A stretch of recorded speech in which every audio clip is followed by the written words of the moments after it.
So, hello, I am super excited. This is Valentine's Day 2024, and this is my last holiday with ghrelin in my belly because, yay, I got accepted into the program for bariatric surgery. I went through all the hoops that they wanted me to go.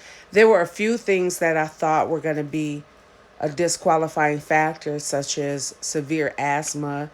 But praise God, my asthma medicine actually got stepped down. Blood pressure's looking great.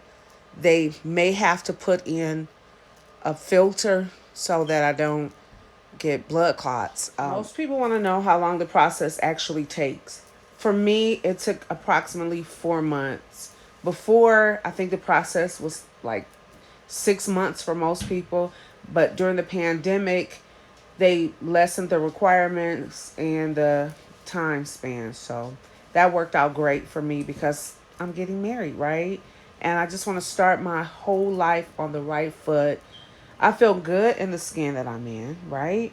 But I want to make sure that I can flow, run businesses, and be a wife also in the best health that I can muster up, right? So that part is up to me.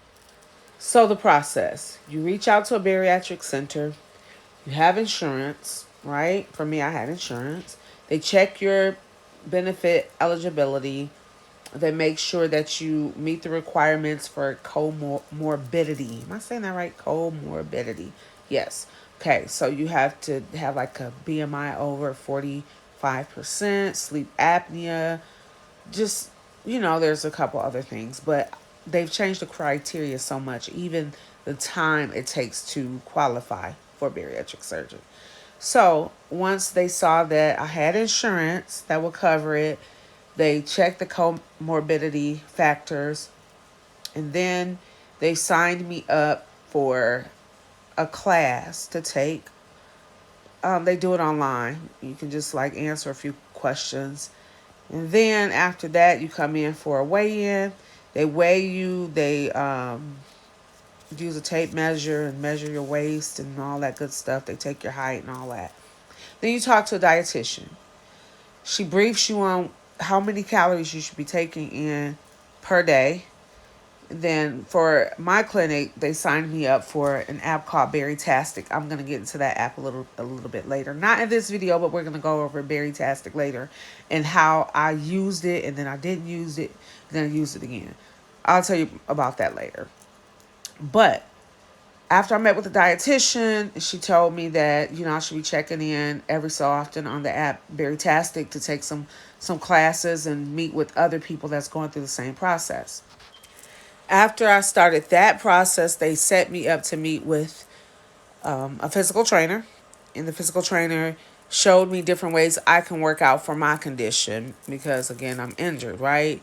And I'm afraid of re-injuring myself after coming this far and being able to walk again, even though it's with a cane. I want to get better and not set myself back. So they took the time to really like walk me through some chair exercises, some things I didn't really learn in physical therapy. So this was cool, right?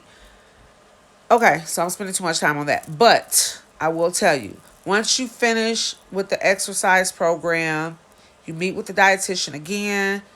After you meet with the dietitian once more, you start to get a clearance from your PCP, your primary care physician.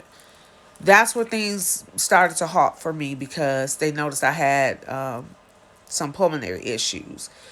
And then also, they wanted me to have a colonoscopy and an endoscopy. And I don't know about where you guys are from, but here in Michigan, that schedule is backed up like high water. Okay. So I had to wait a whole like 2 months to get in for my exam on that. We'll talk about that in a whole different video. And then to see a pulmonologist was like forever. Okay. So once I got all of those things cleared, I had to get cleared from psych.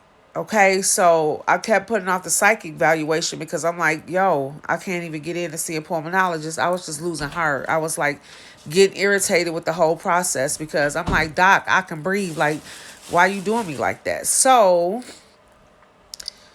once all of that came in and then I finally got cleared from psych, my doctor was holding up the paperwork from the pulmonologist, and the pulmonologist cleared me. So you might run into little things like that, little nuances. Just breathe through it. You're going to get to the end of the process. If you pass psych, you can pass everything else. Trust me, darling, because you want to get healed. The surgery is going to help you with those comorbidities. So pass your psych eval. Don't go in there trying to trick the doctor. Tell them exactly how you feel. If you're having a problem with eating at night, in the middle of the night, sleepwalking, all this good stuff, be upfront honest, because they're there to help you and not like stop you and just mess up the whole process. They don't want to see you get the surgery. They don't care about that. They just want to make sure they can help you. So stay the course. Don't burn the bridge.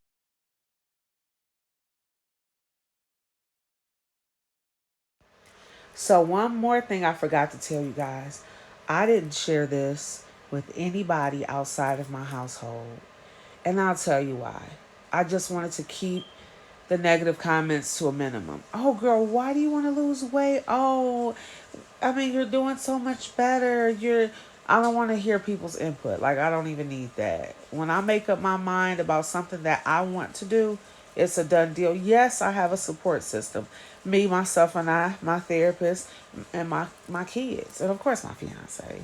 But he met me at the weight I'm at. He loves me for who I am. So this is definitely my ride, my journey for me, for the God in me, for me to get around better, and for me to just be a better advocate for other people who's considering the surgery as well. So again, bye, bye, bye. Don't forget to like, subscribe, follow the journey. Bye, y'all.